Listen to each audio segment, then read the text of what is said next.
For the longest time, I have been wanting to try a Stephen West knitting pattern.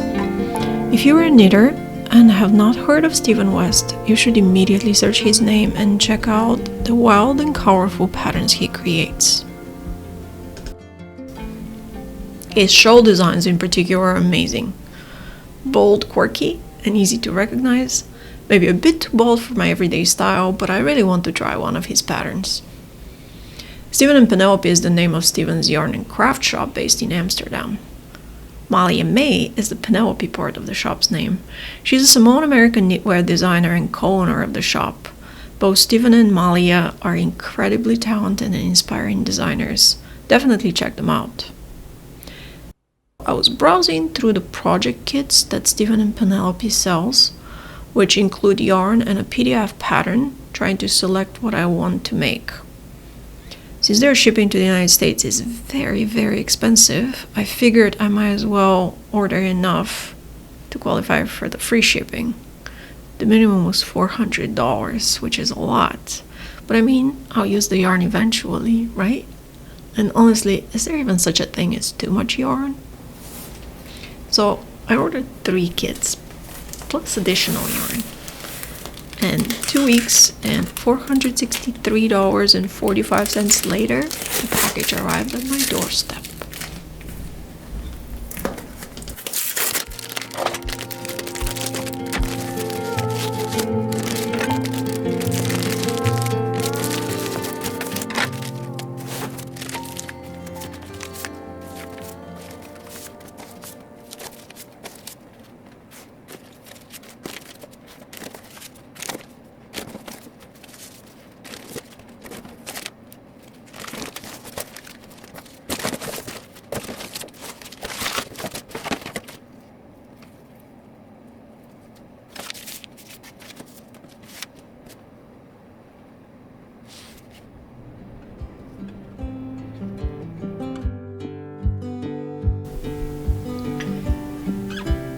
There were a few hiccups with my order along the way.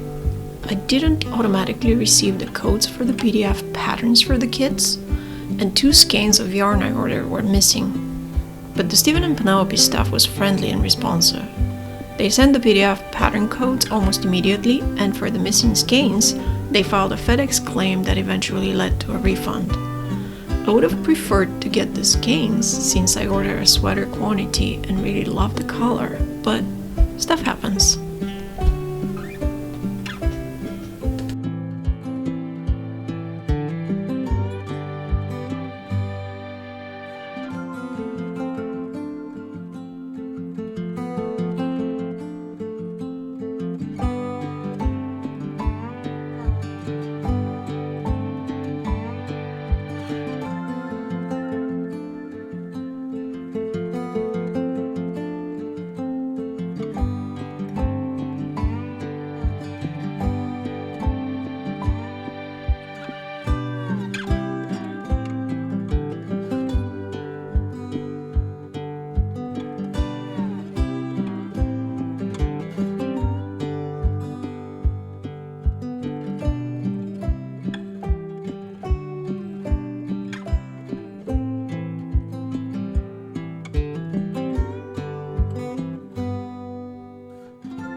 Slipstravaganza is a bold design that uses 4 colors, 1 main color and 3 contrast colors. I decided to tone it down by using neutral tones and choosing contrast colors with similar values. These canes weren't part of a kit I purchased, so it's a bit of a gamble whether they'll work well together, but I'm willing to take the risk and see what happens.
The start of the shawl is not a lot of fun. It starts with a very long I-cord, and keeping track of how many rows I have knitted is a struggle. I actually have to admit that I had to knit the beginning twice, because the first time I miscounted my I-cord rows and ended up 3 rows short. Oops. The second time around, I added little stitch markers every 10th row to keep count, and it helped. And luckily I didn't have to start for a third time. Picking up stitches from the I-cord is also tedious, and it takes a while. Once I actually started knitting regular rows, everything sped up. The excitement of beginning a new project was high and kept me motivated. I knit almost every afternoon after work, and as the number of stitches decreased, the process became both fun and fast.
mistake. I'm not sure what's happening here. There's this extra. I think I carried the yarn at the front, not the back. That will have to be corrected. And also, right here, instead of making a purl stitch, I did knit stitches. So I did that all the way across row, whatever this is, 6, 7. But I don't feel like frogging.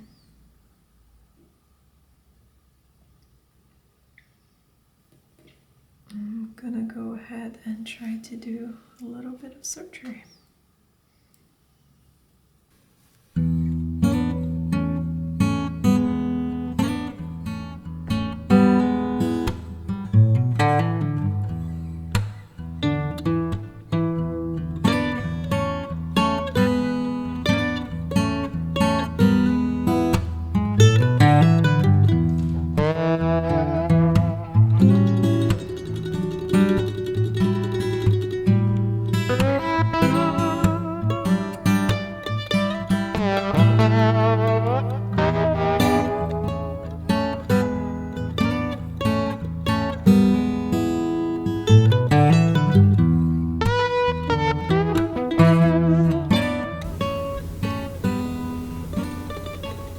The knit surgery was successful.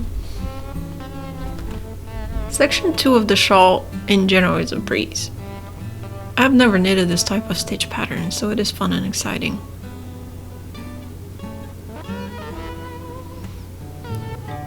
While the first and second sections of the pattern were flying off the needles, section 3 was a very different story.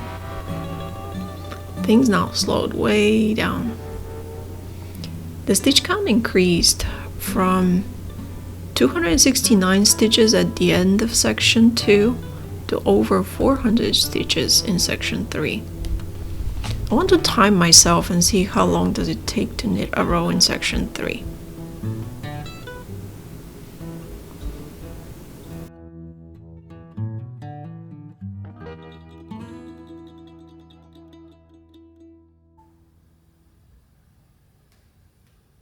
Okay, the results.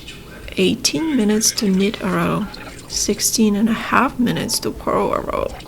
That's a lot of time to put in this shawl. And this is just the beginning. It better be worth it.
I didn't shoot any footage while working on sections 4 and 5. I spent about a week on section 4, but work was especially busy and I had a midweek work trip.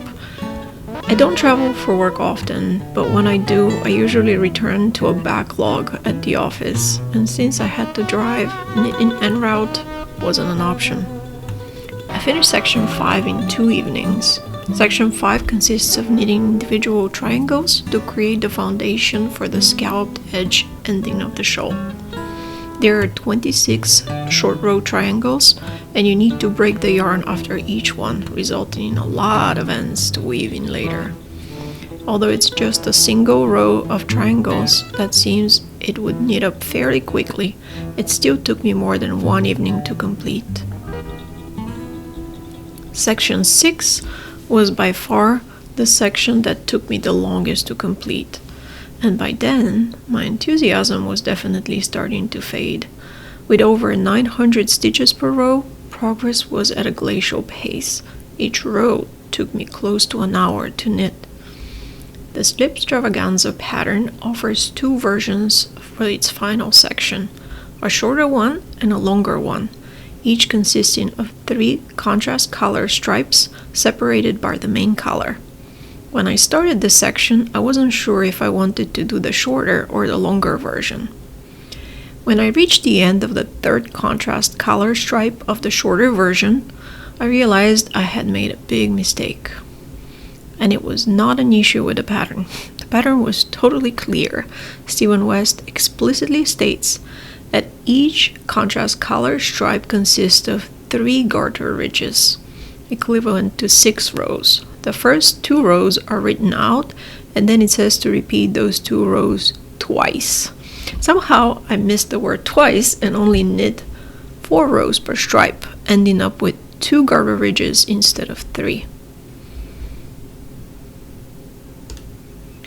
I was mad, upset, and disappointed.